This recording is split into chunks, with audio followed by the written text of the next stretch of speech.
Hello student, good morning. How are you? अच्छे हैं आप? स्वास्थ्य अच्छा होगा आपका? पढ़ाई पर पूरा ध्यान दे रहे हैं आप देखते हैं कि वर्तमान में हमारे सामने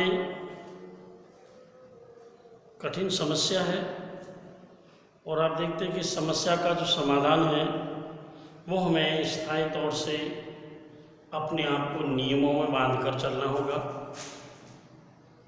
डियर स्टूडेंट, आप जानते हैं कि इस जो विकट परिस्थितियों की जो समस्या है, महामारी है, इससे लड़ने के लिए हमें अपने आप पर नियंत्रण रखना होगा। सोशल डिस्टेंस अपनानी पड़ेगी और पूर्णतया आप अपने आप को सेफ रखेंगे। अति आवश्यक कार्य होने पर ही आप घर से बाहर निकलें, अन्यथा पूरा फोकस आप घर पर बैठकर एंजॉय करें, पढ़ें, परिवार के साथ समय बिताएं। इस समय को आप जीवन भर याद करेंगे कि ऐसा समय शायद आपको दोबारा नहीं मिलेगा। परिवार के साथ दिन भर बैठना, उनके साथ में रहना, अपनी बातों को उनके साथ में शेयर करना, ये छोटी छोटी जो चीज़ें, परिवार में माता पिता का सहयोग करना, ये कार्य आप कर रहे होंगे और करते रहें और पढ़ाई की ओर भी पूरा ध्यान दें। आज मैं तुम्हें भील जनजाति के बारे में बता रहा हूँ। 2 जनजातियों के बारे में आप पढ़ चुके हैं, एस्किमो और बुशमैन। आज तीसरी जनजाति है आपकी भील।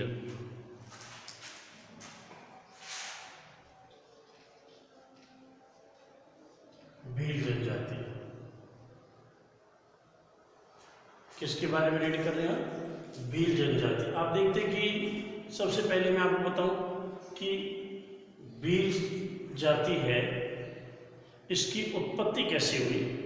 तो भील जनजाति की जो उत्पत्ति है वो द्राविडियन भाषा से हुई है।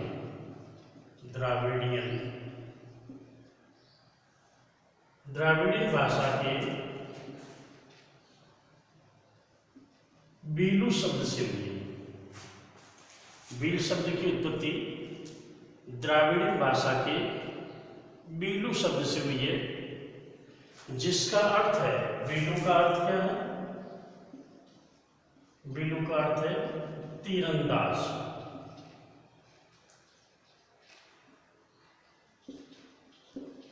तीरंदाज, इसका मतलब आपके समझ में आया कि भील तीरंदाजी की क्रिया में निपुण है।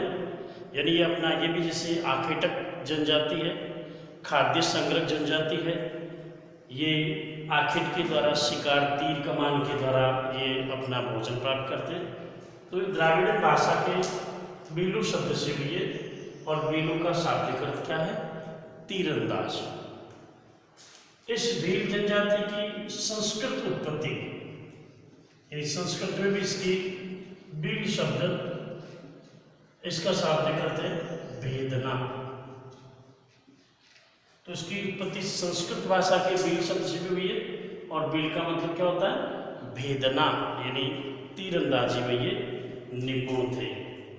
नेक्स्ट, भील जनजाति ये अपने आप को शिव के वंशज मानते हैं। किसके वंशज मानते हैं? शिव के वंशज मानते हैं।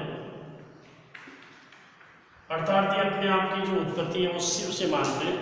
शिव का जो पुत्र था निषाद, शिव का पुत्र था निषाद। इस निषाद ने शिव के वाहन नंदी को मारा था। शिव का वाहन था नंदी, उसको निषाद ने मारा था। तो शिव जी ने इस निषाद को श्राप दिया कि तू वन में भटकेगा। तो ये तब से ये वनवासी है। भील कहाँ रहते हैं? वनवासी, वनों में रहने वाली जनजाति है जो पहाड़ी और दुर्गम क्षेत्रों में निवास करती है। रामायण में इनका संबंध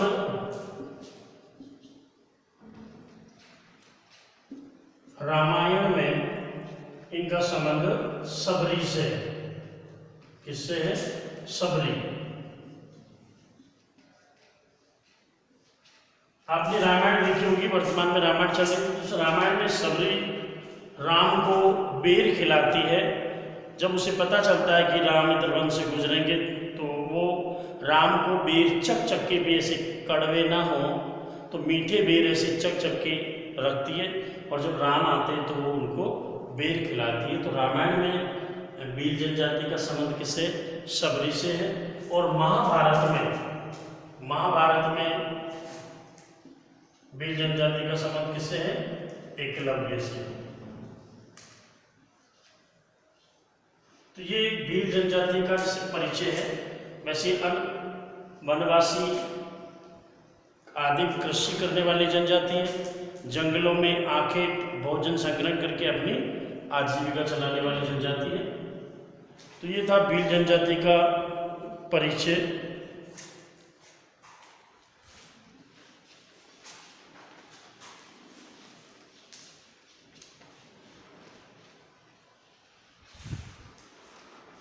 भील अपने आप को किसका वंशज मानते हैं? शिव जी का वंशज मानते हैं कि हम किसके वंशज हैं? शिव जी के वंशज हैं। राजस्थान की आदिवासी जनसंख्या की दृष्टि से ये दूसरे स्थान पर है। राजस्थान की आदिवासी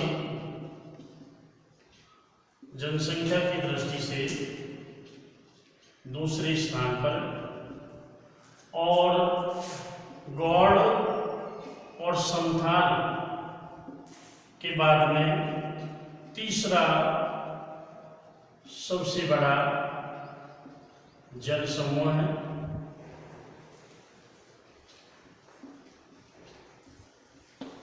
तो भील जनजाति राजस्थान की जो आदिवासी जनसंख्या है, टोटल आदिवासी, उसमें इसका दूसरा स्थान है। और ये अपने आप को तीरंदाज मानते हैं, धनुष विद्या में ये निपुण होते हैं और शिकार करने में भी वो इसी का इस्तेमाल करते हैं। तो ये तो था भील जनजाति का परिचय। भील जनजाति कौन सी जनजाति है, इसकी उत्पत्ति किससे हुई है? संस्कृत भाषा की दृष्टि से अब है भील जनजाति का निवास क्षेत्र।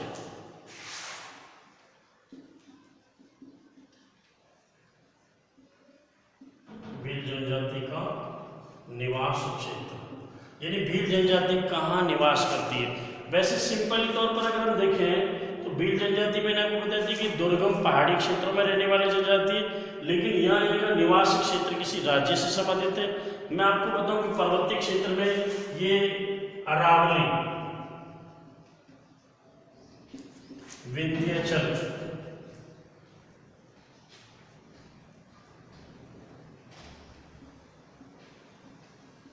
और सतपुड़ा, इन पर्वतीय क्षेत्रों में ये जनजाति निवास करती है।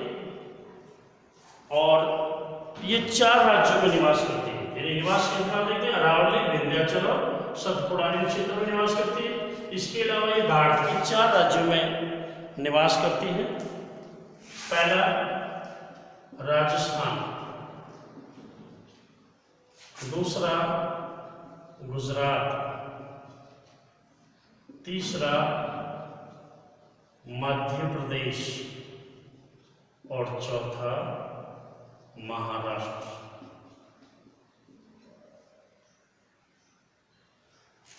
यानी भील जनजाति भारत के 4 राज्यों में निवास करती है, राजस्थान, गुजरात, मध्य प्रदेश और महाराष्ट्र।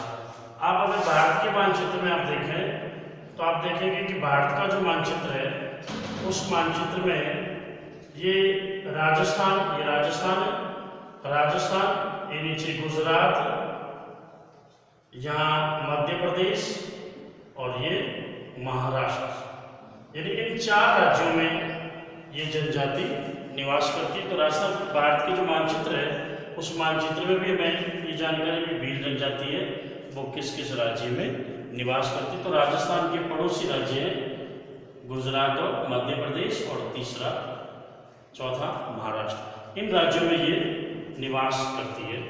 राजस्थान में विशेष तौर से ये जो जनजाति है वो राजस्थान में निवास करती है। राजस्थान में 4 जिले हैं जिसमें ये निवास करती है। राजस्थान डूंगरपुर, बांसवाड़ा,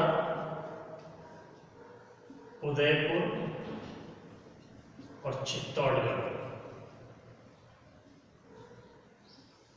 मोटे तौर पर यानी मुख्य रूप से ये डूंगरपुर, बांसवाड़ा, उदयपुर और चित्तौड़गढ़ इन क्षेत्रों में ये जनजाति निवास करती है। ये भील जनजाति है। वो लगभग 80% जो भील है वो कृषि कार्य करते हैं। आखिर शिकार करके भी अपनी आजीविका चलाते हैं। इसके साथ ही 80% भील है वो कृषि कार्य करते हैं। तो मैंने आपको इसके बारे में पहले बताया था, कृषि 2 प्रकार की होती है। यानी यहाँ की जाने वाली जो कृषि है, राजस्थान में की जाने वाली जो कृषि है, उस कृषि को वालदा कहते हैं। क्या कहते हैं? वालदा कहते हैं। ये 2 प्रकार की होती है कृषि। यानी पहाड़ी जो भाग है, पहाड़ी भाग में की जाने वाली कृषि को कहते हैं चीमाता, और मैदानी भाग है, उस मैदानी भाग में की जाने वाली कृषि को कहते हैं दजिया। यानी भील जनजाति कृषि कार्य करती है। कृषि में वालरा कृषि होती है।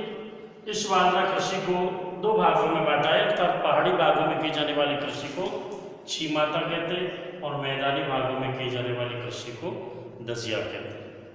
तो ये था इसका निवास क्षेत्र कि ये लोग कहाँ निवास करते हैं। अब नेक्स्ट जैसे बिंदु है आपका वो है आर्थिक क्रियाकलाप। ये इसका निवास क्षेत्र था कि भील जनजाति के लोग कहाँ निवास करते हैं। विशेष तौर से ये राजस्थान में इसका निवास स्थान ज़्यादा है। हम राजस्थान से रिलेटेड है तो एग्जाम में जो क्वेश्चन पुटअप किया जाता है वो भी राजस्थान से किया जाता है। तो इन्होंने जैसे डूंगरपुर, बांसवाड़ा, उदयपुर, चित्तौड़गढ़ इन यहाँ पे इनका शासन था, शासन संचालित करते थे। अब है आर्थिक क्रियाकलाप।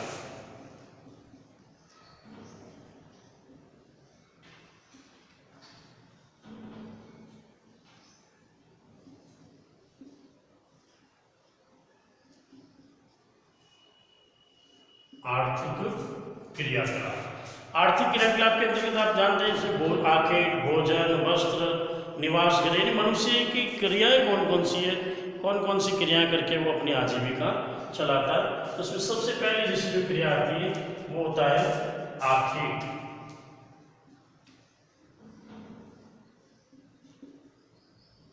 आप देखते हैं कि भील जनजाति आखेटक और खाद्य संग्रह है, यानी ये शिकार करके अपनी आजीविका चलाती है।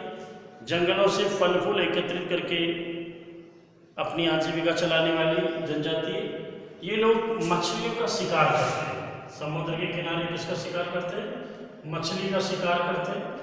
अब मछली के शिकार के साथ ये जैसे फल फूल एकत्रित करके लाते हैं। वर्तमान में लगभग जैसे 80% जैसे जो भील हैं वो कृषि कार्य करने लगे हैं, यानी कृषि कार्य को बढ़ावा दिया जाता है। ये लोग खेती करके अपनी आजीविका चलाते हैं। खेती के प्रकार मैंने आपको बताया था कि ये लोग 2 प्रकार की कृषि करते हैं, एक तो चीमाता और दूसरी दजिया। पहाड़ी भागों में की जाने वाली कृषि को चीमाता और मैदानी भागों में की जाने वाली कृषि को दजिया कहते हैं। सामूहिक रूप से इसको वालरा कहते हैं। तो ये लोग जैसे शिकार करके अपनी आवश्यकता की पूर्ति करते हैं। शिकार के जो साधन है उसमें जब आप देखते हैं कि तीर, भाला, इसका ये लोग इस्तेमाल करते हैं और तीर कमान के द्वारा ये अपना शिकार करके अपनी आजीविका चलाते हैं। छोटे छोटे जीव जंतुओं को भी ये मार कर खाते हैं। तो ये भील जनजाति के आखेट की प्रोसेस थी, वो किस तरीके से अपना जीवन यापन करता। नेक्स्ट जैसे जो बिंदु है आखेट के बारे में,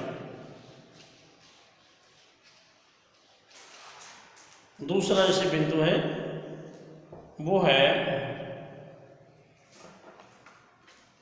भोजन।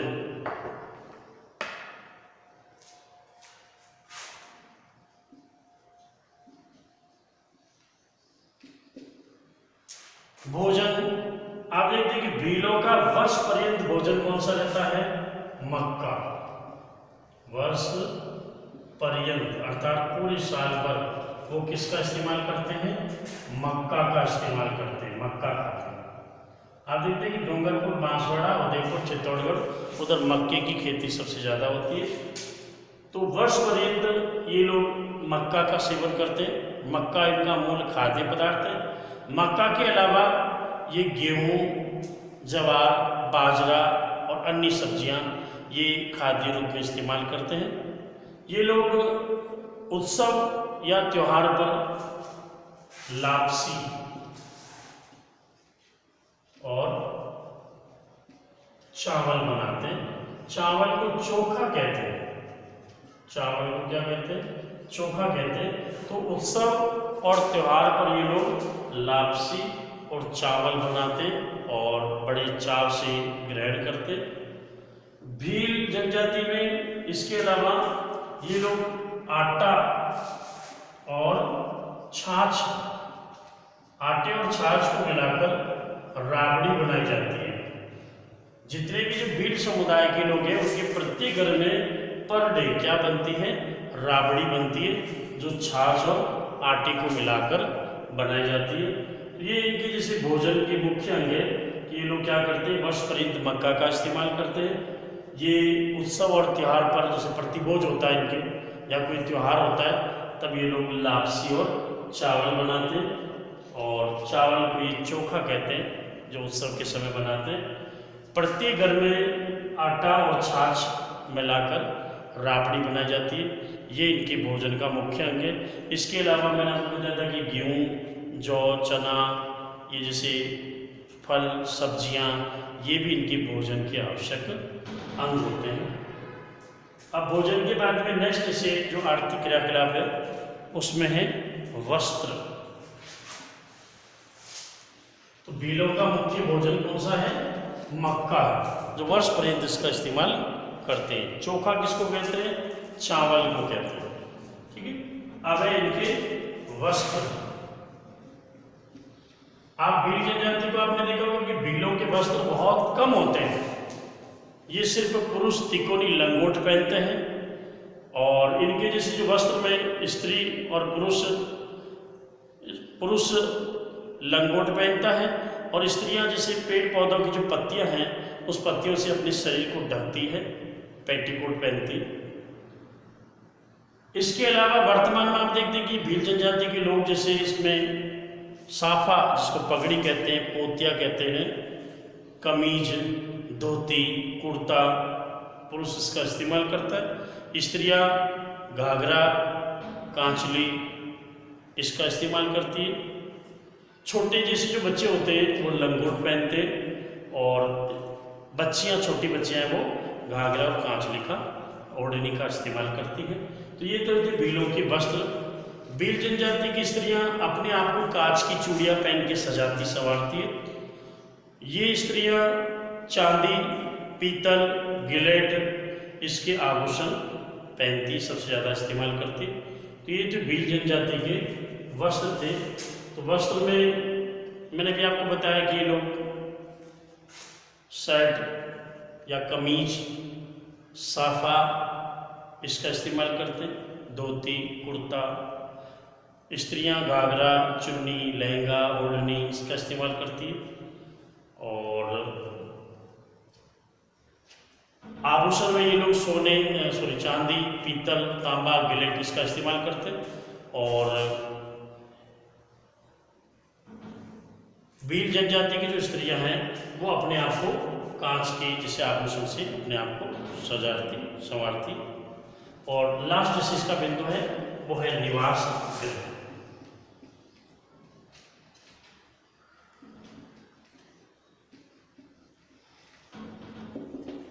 अब आप देखते हैं कि भीलों के जो घर हैं वो